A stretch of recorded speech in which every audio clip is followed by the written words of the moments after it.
Você se torna defensor público e aí você quer só trabalhar na área de família ou só trabalhar na área civil, você tem pavor da área criminal, pavor de um tribunal do júri, pavor de uma vara da fazenda pública? Bom, eu vou explicar melhor como é que funciona isso nesse vídeo, então fica comigo até o final.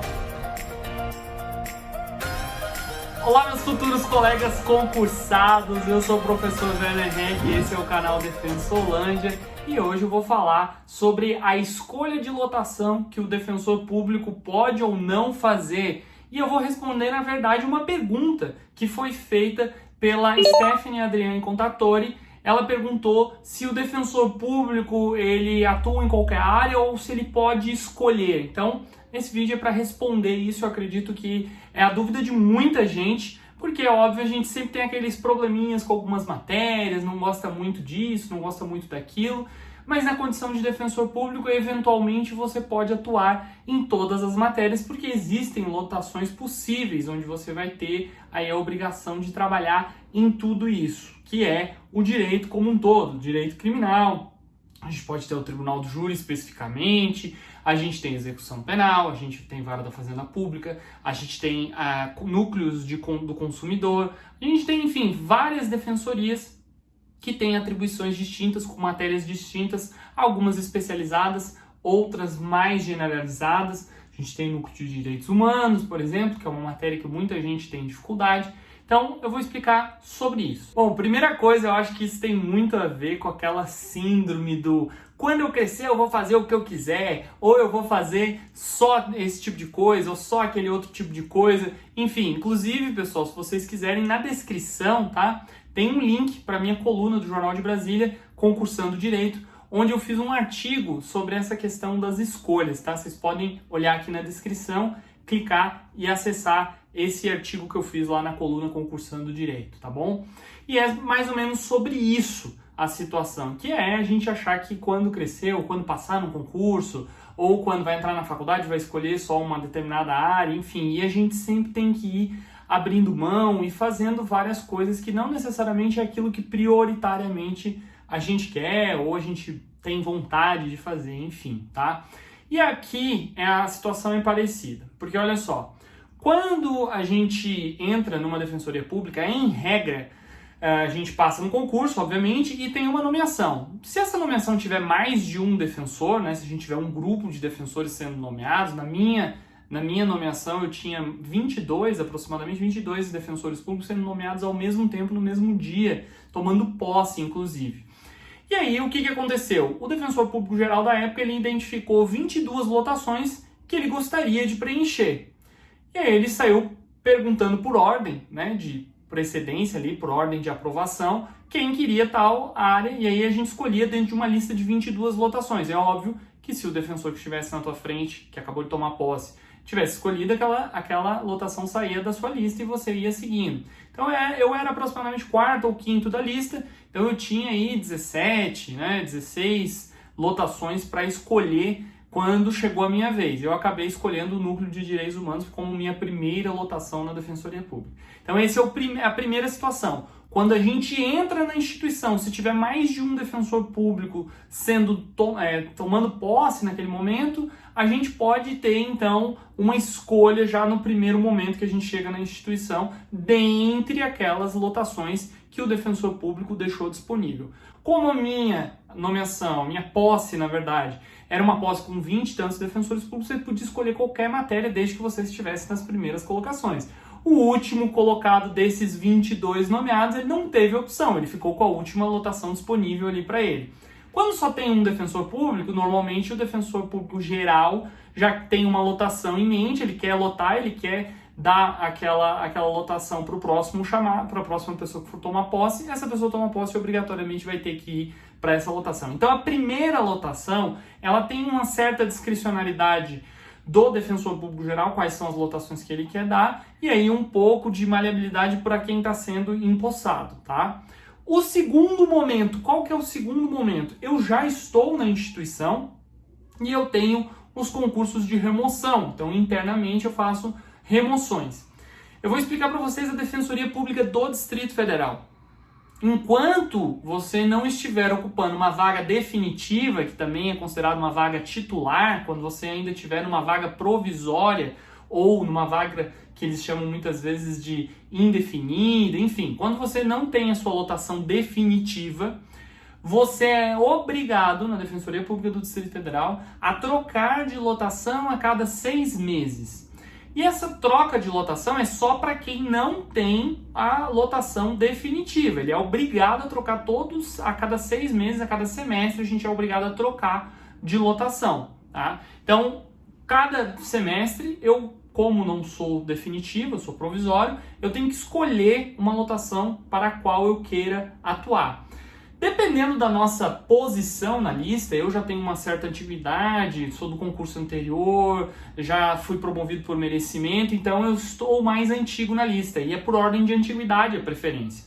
Então, nas vagas provisórias, eu tenho um certo conforto em escolher quais são as vagas que eu quero. Então, normalmente, eu não sou obrigado a fugir de uma temática que eu queira. Mas eu, como provisório, tenho a intenção de conhecer a instituição como um todo, e eu acho que isso é muito importante, tá, pessoal? Muito importante que vocês conheçam a sua instituição, todas as lotações, conheçam todas as atribuições. Isso é importante para a gente saber como é a nossa instituição como um todo e ter uma visão maior sobre a Defensoria Pública. Então, eu estou até hoje, eu tenho aproximadamente 3 anos, já mais de 3 anos, na verdade, na instituição, e eu continuo provisório, eu continuo escolhendo as minhas lotações e eu tenho uma certa comodidade, por já ter uma certa antiguidade, de escolher lotações dentro das temáticas que eu quero, numa localização mais ou menos que me agrade, então eu tenho essa preferência. Agora, quem está lá no final da lista, quem é um dos últimos a ter entrado na instituição, esses têm menos escolha, mas ainda assim tem uma certa maleabilidade, consegue, muitas vezes sobra ali uma defensoria, uma coisa, ela consegue ir para o lado, mas é menos a capacidade de escolha. Além disso, tá, pessoal, tem uma outra situação. É comum, as defensorias públicas no Brasil afora não estão com lotações suficientes, ou seja, não tem defensor suficiente para dar conta de todo o recado. E o que isso implica? Implica que, em regra, o defensor público vai atuar em substituição de uma defensoria vaga, ou de um afastamento de um colega, ou uma situação de colidência, onde o defensor público precisa atuar pelo réu e o outro pelo autor. Enfim, existem várias possibilidades de você fazer uma atuação em substituição ou por colidência. E aí, isso significa que, muitas vezes, você está, por exemplo, numa vara criminal, numa determinada circunscrição, numa determinada comarca. E é a única vara criminal, não tem outra. Então, não tem como você fazer uma substituição na mesma matéria, não tem como você fazer uma colidência na mesma matéria, fica bem mais difícil. E aí, o que acontece? Você, eventualmente, vai pegar um juizado especial de violência doméstica, ou você vai pegar uma vara de família para fazer essa substituição, para fazer essa colidência, que é, muitas vezes, necessária, obrigatória. Tudo bem que aceitar mais trabalho não é algo obrigatório para o defensor público, mas para dar conta daquela atuação defensorial, normalmente se pede que o defensor público faça isso. É óbvio que, em regra, ele é remunerado por isso, ele ganha uma indenização por essa substituição, mas ficar numa única matéria, mesmo do titular, dificilmente ele vai ficar só numa matéria, ele vai ter que atuar em outras matérias também. Então, o meu grande recado aqui desse vídeo é, gente, não tenham medo de nenhuma matéria de direito que é cobrada lá no concurso público da Defensoria Pública. Por quê? Porque, eventualmente, você vai ter que, sim, atuar em matérias que você não tem tanta afinidade assim.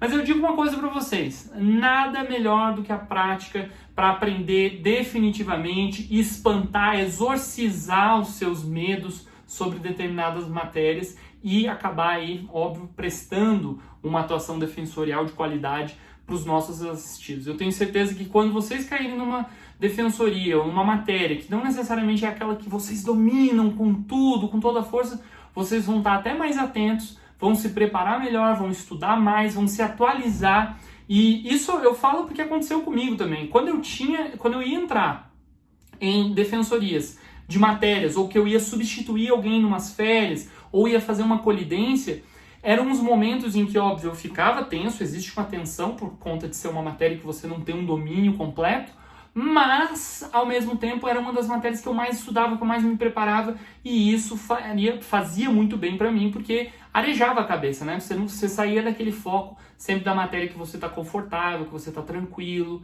Então, fazer essas substituições, entrar em outras atuações é importante, tá? Então, lembrem-se disso. Trabalhem na formação de vocês, quando vocês estão se preparando para concurso, de forma ampla, dominando todas as matérias.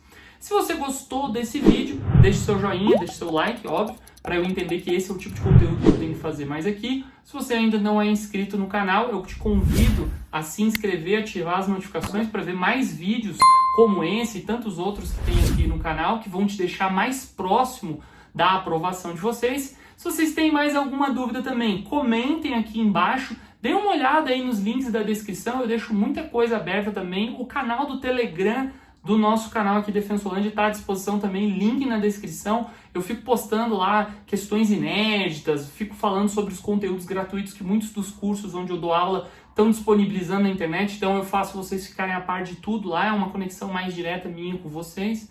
Meu perfil do Instagram, Twitter, Facebook, está tudo à disposição. Me sigam nas redes sociais, onde a gente pode ter um diálogo aí também, para que vocês me falem o que vocês estão achando dos conteúdos, ou o que vocês querem saber, quais as dúvidas de vocês, assim como é esse vídeo. Então eu agradeço também quem fez a pergunta aqui no nosso canal, para que vocês continuem perguntando, para a gente fazendo mais conteúdo que interessa para vocês, que vocês têm dúvida, tá certo? Então, por hoje é só, e eu tenho certeza que vocês vão gostar de algum desses vídeos que estão aparecendo aqui também, e bora sambrar os dominadores.